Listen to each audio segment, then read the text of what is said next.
حضرت علی رضی اللہ تعالیٰ عنہ نے فرمایا، ایمان اس روشن ستارے کا نام ہے جو بے نور نہیں ہوتا۔ جو اللہ تعالیٰ پر ایمان رکھتا ہے وہ عذاب سے محفوظ رہتا ہے۔ کامل ایمان والے ہو جاؤ، یہ جنت کا راستہ ہے اور دوزخ سے نجات کا بھی ذریعہ ہے۔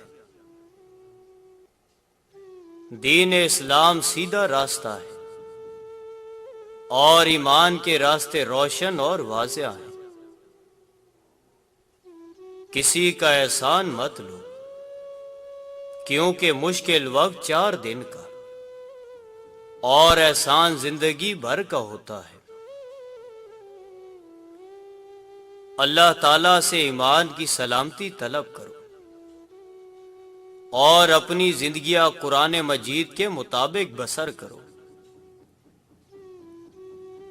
اللہ تعالیٰ کی اطاعت کو لازم پکڑو، کیونکہ اللہ تعالیٰ کی اطاعت تمام چیزوں سے افضل اور بہتر ہے۔ اس شخص کی اطاعت کرو جو تمہیں دین کی باتیں بتاتا ہے۔ جو شخص اپنے نفس کی اطاعت کرتا ہے وہ اسے ہلاک کر دیتا ہے۔ وہ شخص خوش نصیب ہے جو دوسروں کے ساتھ احسان کرے اور اپنی آخرت کو سنوارنے کا سامان کرے۔